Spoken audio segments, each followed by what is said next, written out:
ஐயோ, என்னாச்சு? எங்க கூட்டிட்டு வந்திருக்கீங்க? இது நம்மள மாதிரி ஏழைங்க வர ரெஸ்டாரண்ட் இல்ல, இங்க பணக்காரங்க தான் வருவாங்க.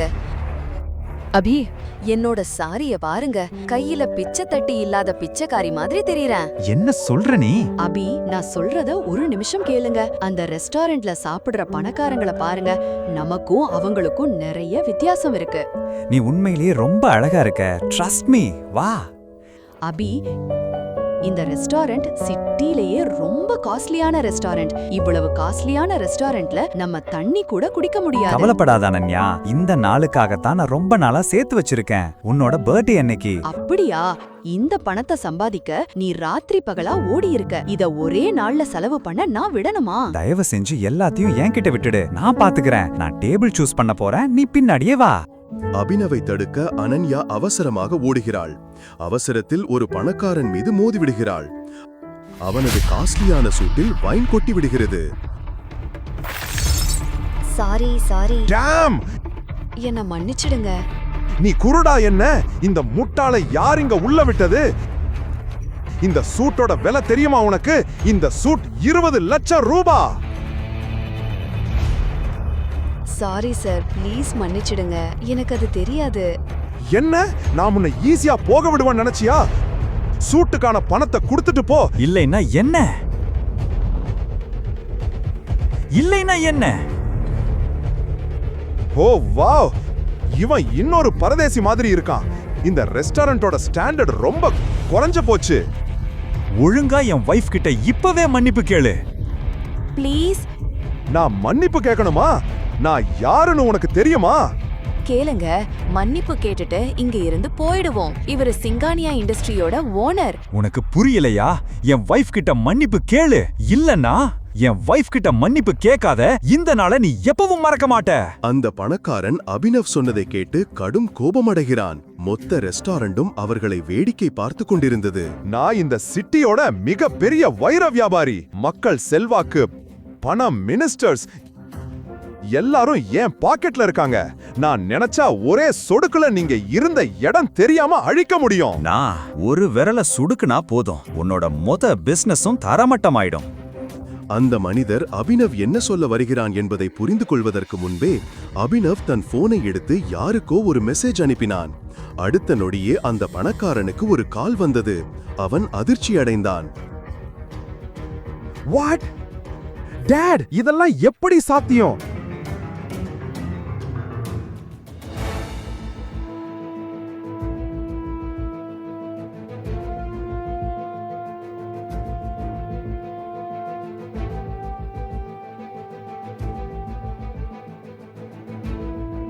நீ எப்படி இத செஞ்ச? நீ யாரு?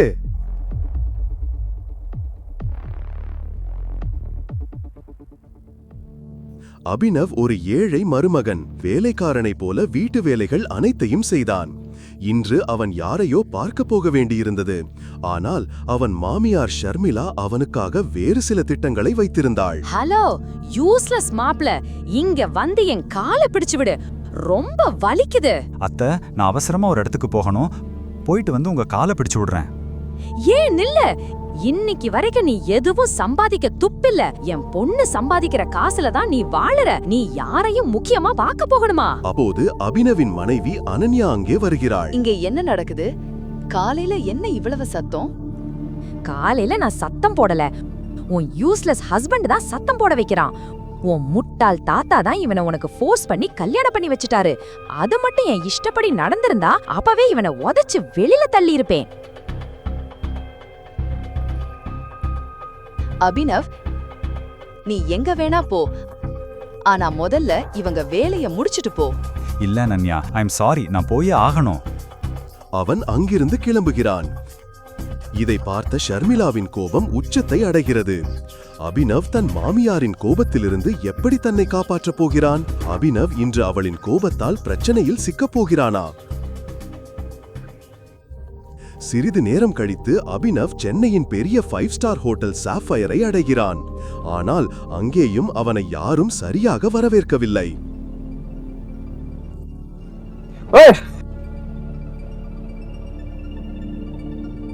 பிச்சைக்காரா, உன் பாக்கெட்ல ஒரு பைசா கூட இல்ல. எதுக்கு இங்க வந்த? சாப்பிடவா? இங்க தண்ணி வாங்கவே உன் வீட்டை எழுதி கொடுக்க வேண்டியிருக்கும். புரிஞ்சுதா? இப்போ இங்க இருந்து கிளம்பு. அபினவின் செருப்புகள் தேய்ந்து போயிருந்தன. அவனது சட்டை கிழிந்திருந்தது. ஹோட்டல் செக்யூரிட்டி அவனை தடுத்து நிறுத்தி அவனது நிழல் கூட ஹோட்டல் மீது விழவிடவில்லை. நான் இந்த ஹோட்டல் ஓனர் மிஸ்டர் அக்ரமா மீட் பண்ண வந்திருக்கேன். என்ன சொன்ன? அக்ரம் சார் உன்னை பார்க்க விரும்புறாரா? எங்க அக்ரம் சார் உன் மாதிரி ஆளை வச்சு பாத்ரூம் கூட கிளீன் செய்ய மாட்டாரு. புரிஞ்சுதா?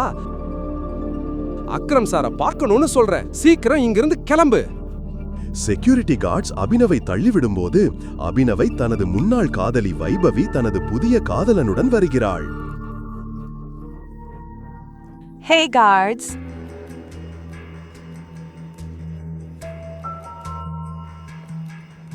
இந்த பிச்சைக்காரங்களை இப்படி விரட்டக்கூடாது. பாவம், எத்தனை நாளா சாப்பிடாம இருக்கான்னு தெரியல. ஒன்னு பண்ணுங்க, ஹோட்டல்ல மிச்ச மீதி சாப்பாடு கண்டிப்பா இருக்கும். அதை இவனுக்கு கொடுங்க. இவன் ரொம்ப நாளா பசியில இருக்கான் போல. சில நாட்களுக்கு முன்புதான் வைபவி அபினவுடன் பழகிக் கொண்டிருந்தாள். ஆனால் இன்று அவள் அவனை எல்லோர் முன்னிலையிலும் ஒரு பிச்சைக்காரனை போல் நடத்துகிறாள். இந்த முட்டாள் உன் பாய் ஃப்ரெண்டா இருந்தான்னு என்னால நம்பவே முடியல. தேவேந்திராவுடைய இந்த வார்த்தையை கேட்டு அபினவின் கோபம் உச்சத்தை அடைந்தது. ஆனால் அவன் ஏதோ சொல்ல வருவதற்கு முன் ஒரு லக்ஸுரி கார் அங்கே வந்தது. அக்ரம் சார் வந்துட்டாரு. கார் கேட்டில் நின்றவுடன் அங்கிருந்த செக்யூரிட்டி அனைவரும் காரை நோக்கி ஓட ஆரம்பித்தனர். ஹோட்டல் உரிமையாளர் அக்ரம் அந்த காரிலிருந்து இறங்குகிறார். அக்ரமின் பார்வை அபினவை சுற்றி நின்ற கூட்டத்தின் மீது விழுகிறது. அக்ரம் தனது செக்யூரிட்டியிடம் ஹோட்டல் லாபியில் உள்ள கூட்டத்தை பற்றி கேட்கிறார். ஹோட்டல் லாபில ஏன் இவ்வளவு கூட்டம்? தெரியல சார், பிச்சைக்காரன் வந்திருக்கான். நீங்க பார்க்க வர சொன்னதா சொல்றான். என் ஹோட்டல்ல இப்படிப்பட்ட ஆளுங்களை விடாதீங்கன்னு எத்தனை தடவை சொல்லியிருக்கேன். அவனை தூக்கி வெளியே போடுங்க. Okay sir. God knows.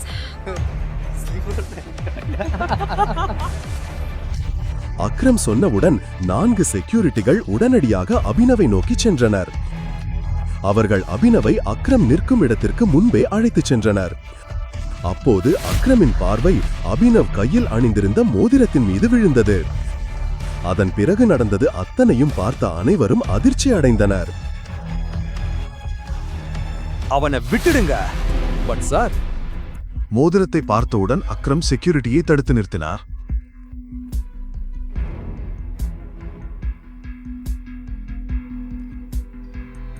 Tiger, அங்கே கோடீஸ்வரர் அக்ரம் அபினவின் காலில் விழுகிறார்.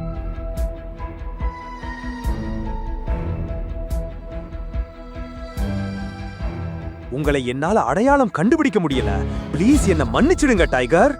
சிட்டியின் மிகப்பெரிய தொழிலதிபர் ஏன் அபினவ் காலில் விழுந்தார்? அந்த மோதிரத்தின் ரகசியம் என்ன? அந்த ரகசியம் எல்லோருக்கும் வெளிப்படுமா?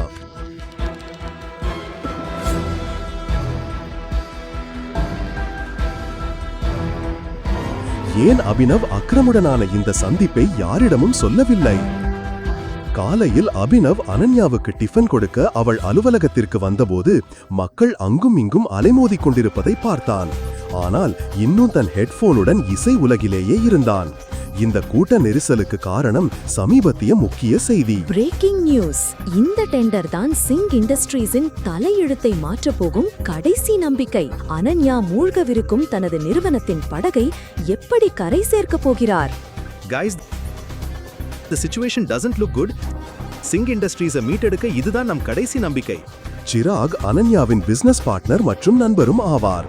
தாத்தா இறந்த பிறகு அனன்யா சிராகை தனது பிசினஸ் பார்ட்னராக நியமித்தார்.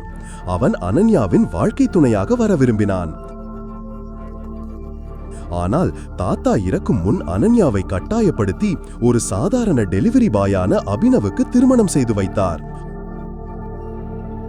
அனன்யா தனது சேரில் மிகவும் அமைதியாக அமர்ந்திருந்தாள். அப்போது அவளுக்கு அடுத்ததாக அமர்ந்திருந்த நிறுவனத்தின் சீஃப் ஃபைனான்சியல் ஆபீசர் மௌத்திக் கூறினார், அனன்யா, டெண்டர் கிடைக்காததால இன்வெஸ்டர்ஸ் எல்லாரும் பின்வாங்கிட்டாங்க. The balance sheet also doesn't look good. இது கண்டினியூ ஆச்சுன்னா நாம திவாலாகிடுவோம். மௌதேக், you know very well தாத்தா இந்த நிறுவனத்தை உருவாக்க எவ்வளவு கஷ்டப்பட்டிருக்கிறாருன்னு. இதுல அவரோட பல வருஷ உழைப்பு, வியர்வை, கஷ்டம் எல்லாமே இருக்கு. அது மட்டும் இல்லாம இவ்ளோ சீக்கிரம் கம்பெனி திவாலாகிற நிலைமைக்கு எப்படி வரும்? அது சாத்தியமில்ல. ஏதாவது ஒரு வழி இருக்கணும். அனன்யா, உங்க தாத்தா இருந்தப்போ நம்ம கிட்ட ரொம்ப ஸ்ட்ராங்கான அசோசியேட்ஸ் இருந்தாங்க. அதுக்கப்புறம் சிராகோட இன்ஸ்ட்ரக்ஷன்ஸ் படி நாங்க அவங்களோட டீல்ஸை ஸ்டாப் பண்ணிட்டோம். ஓ நவி சார், நாட் அகேன். இந்த நியூஸை பார்த்ததுக்கு பிறகு யாரும் நம்ம கூட டீல் வச்சுக்க விரும்ப மாட்டாங்க. That's not an option. Mauktik, let's see your plan. Desai, Ravikanth அனன்யாவின் தாத்தாவின் பழைய விசுவாசமான நண்பர் மற்றும் அனன்யாவின் தாத்தாவுடன் சேர்ந்து இருவரும் சிங் இண்டஸ்ட்ரீஸை விரிவுபடுத்தினர். ஆனால் இப்போது அவர் பேருக்கு தான் நிறுவனத்தின் ஃபைனான்சியல் அட்வைசராக இருந்தார். Good morning Mrs Lobo. Such a bright beautiful Monday. எப்படி இருக்கீங்க? ஏன் ஆஃபீஸ் இன்னைக்கு டல்லா இருக்கு? நீ எப்பவும் வேலைக்கார மாதிரி வீட்டு வேலை தான் செய்வியா? கொஞ்ச நேரம் நியூஸ் எல்லாம் பார்க்க மாட்டியா? நீ எவ்வளவு பெரிய தொழிலதிபரின் மாப்பிள்ளை. பிசினஸ்ல என்ன நடக்குதுன்னு உனக்கு தெரியணும். எனக்கு தெரியாதது என்ன இருக்கு? பாரு, டெண்டர் இழப்பு சிங் இண்டஸ்ட்ரீஸை அதிர்ச்சிக்குள்ளாக்கிறது. டெண்டர் கிடைக்கும் என்ற நம்பிக்கையில் சிங் இண்டஸ்ட்ரி வெண்டிலேட்டர் ஆதரவில் இருந்தது. ஆனால் டெண்டர் அஹூஜா கார்ப்பரேஷனுக்கு வழங்கப்பட்டுள்ளது. Hello ma'am. Yes ma'am. I will bring the files in your cabin right now. Mrs Lobo, Ananya எங்க? என்ன டிஸ்டர்ப் பண்ணாத. நான் அனன்யா கிட்ட போகணும். நான் அவளை இப்பவே பார்க்கணும். அனன்யா மேடம் எங்க? நீ இப்ப வீட்டுக்கு போ. எங்க போறீங்க? கான்ஃபரன்ஸ் ரூம்க்கு. Thank you Mrs Lobo. Abhi, no. Ananya, நான் இன்னைக்கு ஏற்பட்ட பிரச்சனை பத்தி உங்ககிட்ட பேசணும். அனைவரும் அபினவ் இப்படி பேசுவதை பார்த்து எல்லோரும் ஆச்சரியப்படுகிறார்கள். அவன் சிங் குடும்பத்தின் பயனற்ற மாப்பிள்ளை என்று எல்லோருக்கும் நன்றாக தெரியும். Abhinav, get out. அனன்யா, என்னால உங்க கம்பெனியை கண்டிப்பா காப்பாத்த முடியும். எனக்கு 5 நிமிஷம் கொடுங்க, நான் எல்லாத்தையும் சால்வ் பண்றேன். அபினவ் பேசி முடிக்கும் போதே சிராக் தன்னுடைய சேரில் இருந்து எழுந்தான். இது கான்ஃபரன்ஸ் ரூம். கம்பெனி விஷயத்தை பேச உனக்கு எப்படி தைரியம் வந்துச்சு? அனன்யா, முதல்ல இந்த ஆளை கம்பெனில இருந்து தூக்கு. இவன் உள்ள வந்ததுல இருந்து கம்பெனிக்கு கெட்ட பேர் தான். Ananya, take your own decisions. Chirag அபினவை கான்ஃபரன்ஸ் ரூமுக்கு வெளியே தள்ளினான். செக்யூரிட்டி, தாளை புடிச்சு வெளியே தள்ளுங்க. வெளியே இருந்தவர்கள் அபினவின் நிலையை பார்த்து பரிதாபப்படத் தொடங்கினர். லோபோ சிராகிடம் கேட்டுக்கொண்டார். Sir, I will take care of this matter. You can go inside for the meeting. சரி. நீங்க ஃபைல்ஸை கொண்டு வந்துட்டீங்களா? கொடுங்க. கோபத்தில் கொதித்துக் கொண்டிருந்த சிராக் திரும்பி கான்ஃபரன்ஸ் ரூமுக்குள் சென்றான். Leave him. இவர் ஒண்ணு திருட இல்ல. இவர் உங்க அனன்யா மேடமோட ஹஸ்பண்ட், சிங் குடும்பத்தோட மாப்பிள்ளை. இதெல்லாம் உங்களுக்கு மறந்து போச்சா என்ன? Thank you Mrs Lobo. எனக்கு உங்ககிட்ட கிடைக்கிற மரியாதை அனன்யா கிட்டயும் அவங்க அம்மா கிட்டயும் கூட கிடைக்கிறது இல்ல. You idiot. Come with me right now.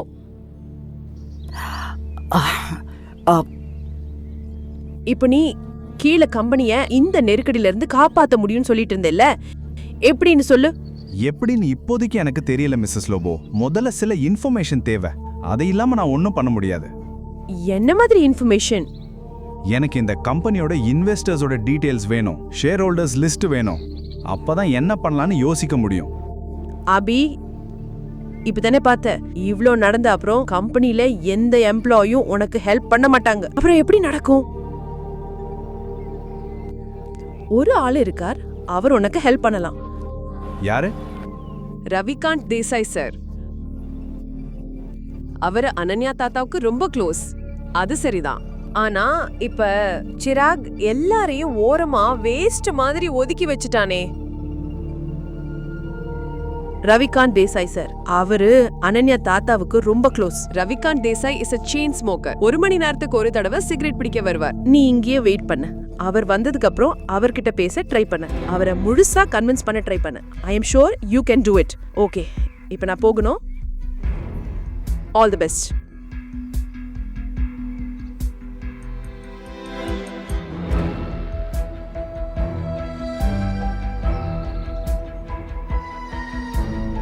வணக்கம் மினிஸ்டர் சார், எப்படி இருக்கீங்க?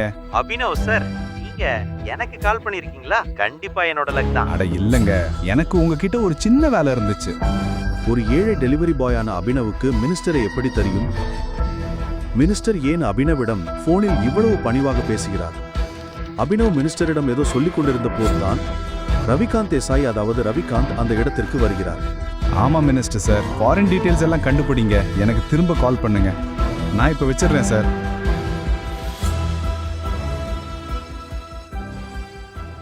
ஆமா ரவிகாந்த் சார், சிங் இண்டஸ்ட்ரீஸ் அப்புறம் ஏகே பிரைவேட் லிமிடெட் கூட மெர்ஜ் ஆனா எப்படி இருக்கும்? ஏகே பிரைவேட் லிமிடெடா? அவங்க எல்லாம் எங்க ரொம்ப பழைய அசோசியேட்ஸ் ஆச்சே. ஆனா அபினவ், உனக்கு அவங்கள பத்தி எப்படி தெரியும்? அதற்கு பிறகு அபினவ் ரவிகாந்திடம் ஏதோ ஒரு விஷயத்தை சொல்ல, அதை கேட்டதும் அவருக்கு தலையை சுற்றியது போல் இருந்தது. அவர் தன் சிகரெட்டை மீண்டும் உள்ளே வைத்துவிட்டு அபினவை கான்ஃபரன்ஸ் ரூமிற்கு அழைத்துச் சென்றார். அடே பிச்சைக்காரா, நீ இன்னும் இங்க இருந்து போகலையா? Behave your self. அனன்யா, நாம அபினவுக்கு ஒரு சான்ஸ் கொடுக்கணும். He has an excellent plan. பிளானா? தெருவில் சுத்துறவங்ககிட்டயா? இங்க பாரு, உனக்கு வயசு எவ்வளவு இருக்கோ அதை விட அதிகமா இந்த கம்பெனியை நான் நடத்தின அனுபவம் இருக்கு. நாம அபினவ் சொல்றத கேட்கணும். அவன் சொல்றதுல ஒரு பாயிண்ட் இருக்கு. எப்படி இப்படியெல்லாம் சொல்ல முடியும்? நீங்க என்ன சொல்ல வரீங்க? இந்த பிரச்சனைகளுக்கு இடையில் அனன்யா ஆழ்ந்த யோசனையில் அமர்ந்திருந்தாள். அவளுக்கு அவளுடைய தாத்தா சொன்ன விஷயம் ஞாபகத்திற்கு வந்தது. அனன்யா கண்ணு, அபினவ் உனக்கு ரொம்ப நல்ல வாழ்க்கை துணை. எப்பவும் ஞாபகம் வச்சுக்கோ. உனக்கோ இல்ல சிங் இண்டஸ்ட்ரீஸுக்கோ எப்ப கஷ்டம் வந்தாலும் அபினவ் தான் உன்னை அதிலிருந்து வெளியே கொண்டு வருவான். அங்கு நடந்து கொண்டிருந்த சண்டையை பார்த்து அனன்யா சத்தமாக கத்தினாள். சிராக், மறந்துடாத, இந்த கம்பெனி என்னோடது. எந்த டிசிஷன் எடுக்கிறதுக்கும் எனக்கு இங்க பவர் இருக்கு. Sit down.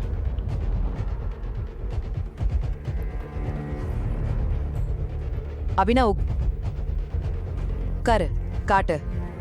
சிராகை அனன்யா திட்டியதை பார்த்து அபினவுக்கு மிகவும் மகிழ்ச்சியாக இருந்தது. ரவிகாந்த் அபினவை தனக்கு அருகில் இருந்த சேரில் உட்கார வைத்தார். அதற்கு பிறகு அபினவ் தனக்கு முன் கிளாஸில் இருந்த தண்ணீரை ஒரே மூச்சில் குடித்தான். அனன்யா, எனக்கு முதல்ல கம்பெனியோட இன்வெஸ்டர்ஸ் டீடைல்ஸ் வேணும், ஷேர் ஹோல்டர்ஸ் லிஸ்ட் வேணும், அப்புறம் பேலன்ஸ் ஷீட் பார்க்கணும். அப்பதான் என்ன பண்ணான்னு யோசிக்க முடியும். This is too much.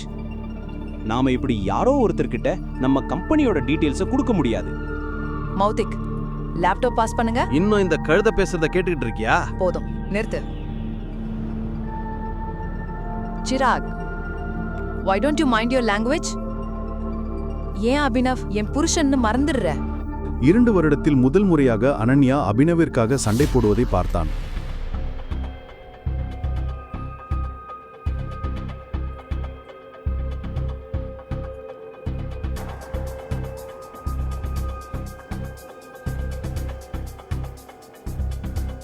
Ananya, எனக்கு ஸ்டேட்மெண்ட்ஸ்ல நிறைய முறைகேடுகள் தெரியுது. நம்ம இன்வெஸ்டர்ஸ் வெளியே போனதுக்கு ஒரு பேட்டர்ன் இருக்கு. பேலன்ஸ் ஷீட்ல நிறைய டிரான்சாக்ஷன்ஸ் இருக்கு. அதுல எனக்கு நிறைய சந்தேகம் இருக்கு. ஏதோ உளறிட்டு இருக்க. இதெல்லாம் வெறும் வாயால சொல்றதுதான். கம்பெனியை எப்படி திவாலாகாம காப்பாத்துவ? டவுன் ஆயிட்டு இருக்கிற ஷேர் வேல்யூஸை எப்படி கண்ட்ரோல் பண்ணுவ அபினவ்? அனன்யா, நாம கம்பெனியோட ஷேர்ஸை பைபேக் பண்ணணும். Brilliant idea. என்ன அபினவ், இதெல்லாம் நாங்க டிஸ்கஸ் பண்ணிருக்க மாட்டோம்னு நினைச்சியா? அபினவ், நம்ம கிட்ட ஃபண்ட்ஸ் எங்க இருக்கு? Yeah, right, okay. Let me make a call. அதற்கு பிறகு அவன் போனில் சொன்ன விஷயத்தை கேட்டு அனன்யா உட்பட அனைவருக்கும் தலையை சுற்றுவது போல் இருந்தது. சிராக் மற்றும் மௌத்திக்கின் கண்கள் அசையாமல் அபினவியே பார்த்து கொண்டிருந்தன. எஸ் மிஸ்டர் அக்ரம், நான் சொல்றது நல்லா கேளுங்க. ஏகே பிரைவேட் லிமிடெட் அக்கவுண்ட்ல இருந்து சிங் இண்டஸ்ட்ரீஸ் அக்கவுண்ட்டுக்கு இப்போவே 500 crores டிரான்ஸ்ஃபர் பண்ணுங்க. 2வது விஷயம், ஏகே பிரைவேட் லிமிடெட் அப்புறம் சிங் இண்டஸ்ட்ரீஸ் மர்ஜரை இப்போவே பப்ளிக்கா அனௌன்ஸ் பண்ணுங்க. ஆமா, அஹூஜா கார்பரேஷன்ஸ் இருக்கிற எல்லா ஷேர்ஸையும் வாங்கிடுங்க, சீக்கிரம். ரவிகாந்த் அபினவ் பேசியதை கேட்டு புன்னகைத்துக் கொண்டிருந்தார். ஆனால் அனன்யா அபினவின் பேச்சை கேட்டு ஆச்சரியத்தில் உறைந்தாள்.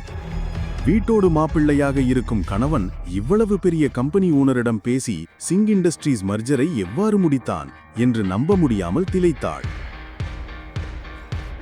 அபினவ், நீ யாரு? சிரித்துக்கொண்டே அபினவ் அனன்யாவை பார்த்தான். ஆனால் எந்த பதிலும் சொல்லவில்லை.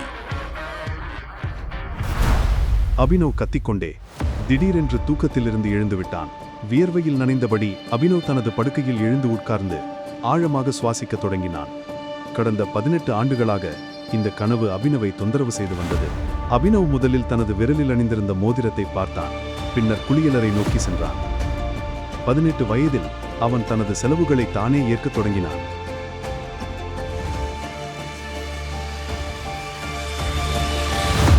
அவனது வாழ்க்கையில் ஒரே ஒரு மகிழ்ச்சிதான் இருந்தது. அவனது காதலி வைபவி. வைபவியை பார்க்கும்போதெல்லாம் அவன் தனது துக்கங்களை எல்லாம் மறந்து விடுவான். இன்று வைபவியின் பிறந்த நாள் என்பதால் அபினவ் அவளை விரைவில் சந்திக்க விரும்பினான். அங்கிள், இந்த கேக் எவ்வளோ? 600 ரூபாய். இந்த பேஸ்ட்ரி ஒன்று 60 ரூபாய். ஒன்று கொடுங்க. சிறிது நேரம் கழித்து அவன் வைபவியின் வீட்டிற்கு வெளியே வந்தபோது அங்கே நிறைய வண்ணமயமான விளக்குகள் எரிந்து கொண்டிருப்பதையும் சத்தமான இசை ஒலிப்பதையும் கண்டான்.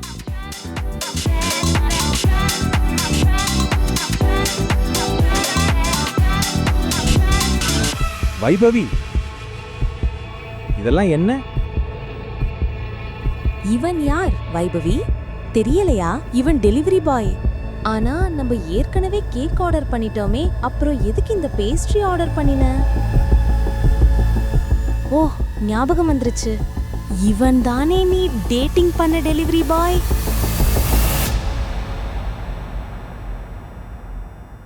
ஓ கமான் வைபவி, நீ இவ்ளோ சீப்பா நடந்துக்குவன்னு நான் நினைக்கவே இல்ல.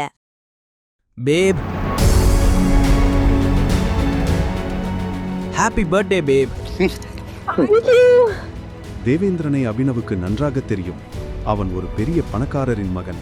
எப்போதும் வைபவியை சுற்றியே வட்டமிட்டுக் கொண்டிருப்பான். தேவேன் அங்கே இருப்பதைக் கண்டதும் அபினவின் மனம் வேதனைப்பட்டது.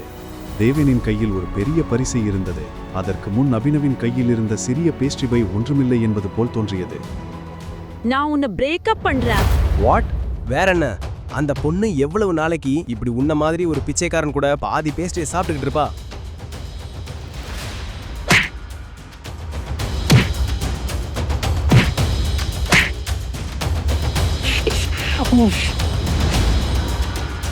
நீ செஞ்சது சரியில்லை வைபவி என்று சொல்லிவிட்டு அபினவ் அங்கிருந்து கிளம்பிவிட்டான். அவனது கண்களில் கண்ணீர் பெருகியது. அவனது இதயம் நொறுங்கி போயிருந்தது. ஒவ்வொரு முறை குடிக்கும் போதும் தேவேந்திரன் வைபவியின் கன்னங்களை முத்தமிடும் காட்சி அவன் கண்களுக்கு முன் வந்து போனது. இதற்கிடையில் அபினவ் சாலையில் மயங்கி கிடந்தபோது சன்னி சிங் தனது காரில் ஆத்திரத்துடன் அமர்ந்திருந்தான். சன்னி சிங்கின் சகோதரி அனன்யா அவனுக்கு பெரும் இடையூறாக மாறிவிட்டாள். சன்னி தனது தாத்தா ஹர்தேவ் பால் சிங்கின் நன்மதிப்பை பெறவும் அனன்யாவை தனது வழியிலிருந்து அகற்றவும் எதையும் செய்வான். இன்று அவன் தனது சகோதரிக்கு பாடம் புகட்ட தனது ஆட்களுடன் காரில் புறப்பட்டான்.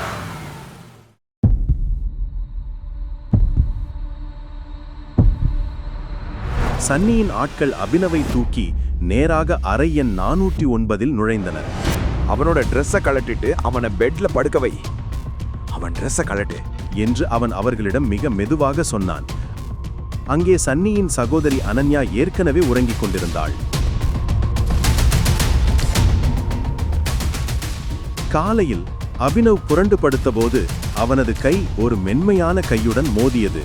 அபினவ் விழித்தெழுந்து பார்த்தான். அவன் ஒரு அந்நிய பெண்ணின் அருகில் படுத்திருந்தான்.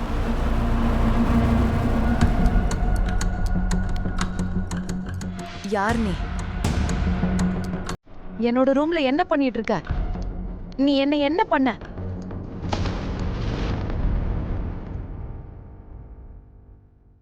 சீ, உன்னை என் தங்கச்சின்னு சொல்றதுக்கு வெக்கமா இருக்கு. உன் மேல எனக்கு முன்னாடியே சந்தேகம் இருந்தது.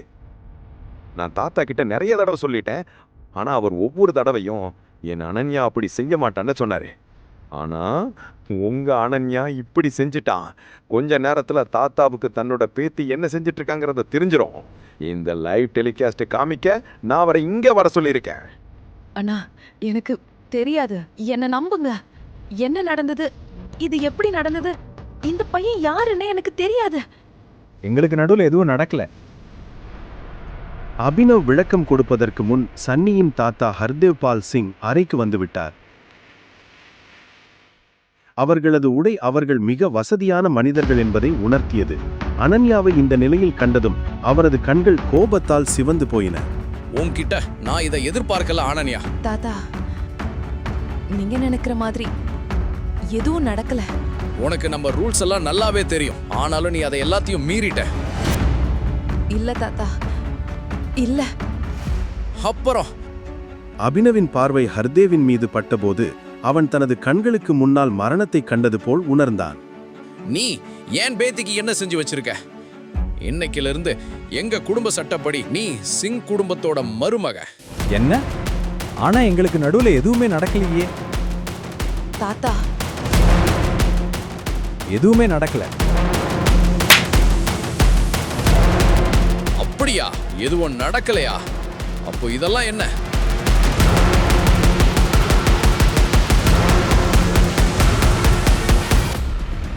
அபினவ் எதையும் புரிந்து கொள்வதற்கு முன் ஹர்தேவின் ஆட்கள் அவனை தாக்கத் தொடங்கினர். ஹர்தேவின் வயதை கருதி அபினவ் தன்னை கட்டுப்படுத்திக் கொண்டான். அனன்யா, இவனை ஹாஸ்பிட்டலுக்கு அனுப்பு. அவனும் சாயங்காலம் அக்ரமோட பார்ட்டிக்கு ரெடி ஆகட்டும். அப்புறம் அக்ரமோட பார்ட்டில இவன் உன் கூட கண்டிப்பா இருக்கணுங்கிறத ஞாபகம் வச்சுக்கோ.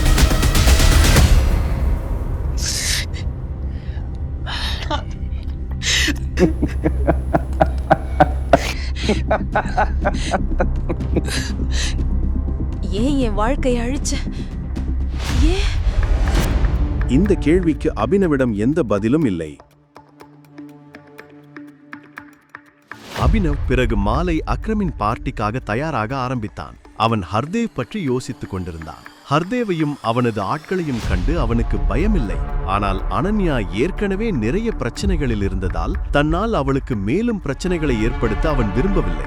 அபினவிடம் ஒரு பிளேசர் மட்டுமே இருந்தது. அதுவும் அவனது தந்தையுடையது. அது கிழிந்து சில இடங்களில் நூலிழந்து இருந்தது.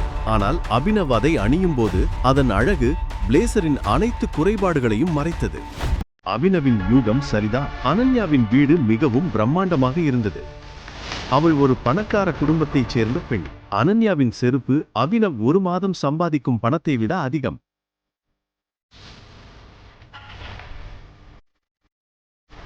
அபினவை அனன்யா எவ்வளவு வெறுக்கிறார் என்பது அவனது கண்களில் தெரிந்தது. விருந்தில் அப்படிப்பட்ட முக்கிய நபர்களுக்கு மத்தியில் செல்வதற்கு அபினவும் பதட்டமாக இருந்தான்.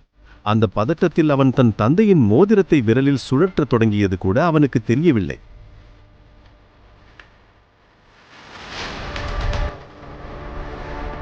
இந்த மோதிரத்தை கழட்டுங்க. பார்க்க அசிங்கமா இருக்கு. சாரி, ஆனா இந்த மோதிரம் தான் எனக்கு எல்லாமே. அக்ரமின் வீடு ஒரு கோட்டையைப் போல இருந்தது. அதை சுற்றிலும் துப்பாக்கிகளை ஏந்திய பவுன்சர்கள் இருந்தனர். அனன்யாவும் அபினவும் நுழைந்தவுடன் அவனது பார்வை தேவேந்திரன் மேல் விழுந்தது.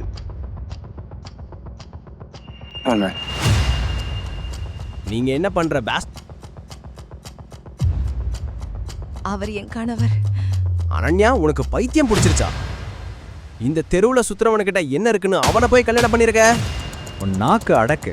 அமைதியா இல்லனா என்ன பண்ணுவ? சொல்லு, நீ என்ன பண்ணுவ? தேவேந்திரனும் ஆத்திரமடைந்தான். அபினவ் அவன் மீது கையோங்க போகும்போது அவர்களின் சண்டையை பார்த்து விருந்து ஏற்பாட்டாளர் அக்ரம் அங்கே வந்தார். இங்க என்ன நடக்குது?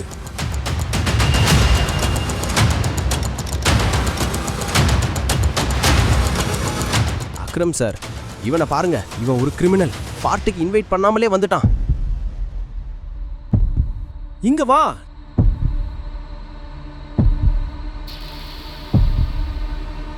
நீ யாரு? இப்படி இங்க வந்த? ஆக்சுவலி அவர் என்னோட ஹஸ்பண்ட். அக்ரம் அனன்யாவை நம்பவில்லை. உன்னை இந்த பார்ட்டிக்கு யாரும் இன்வைட் பண்ணல. அதனால நான் போலீஸ் கூப்பிடுறதுக்கு முன்னாடி இங்க இருந்து வெளியில போயிரு. Thank you Akram sir. அனன்யா, நீயும் இந்த பிச்சைக்காரங்கிட்ட இருந்து தள்ளியே இரு. நில்லு.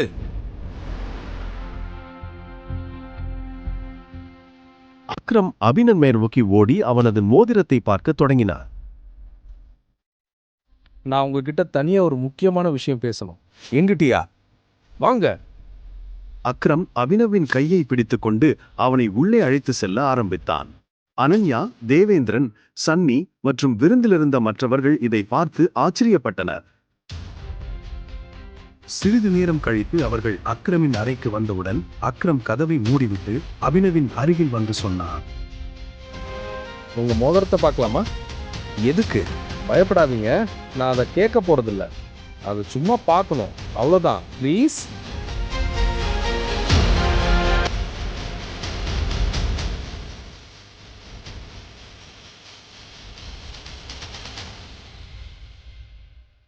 டைகர்,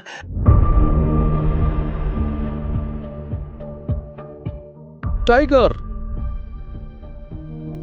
முழு கதையையும் கேட்டு மகிழ பாக்கெட் FM ஆப்பை டவுன்லோட் செய்யுங்கள். லிங்க் டிஸ்கிரிப்ஷனில் கொடுக்கப்பட்டுள்ளது.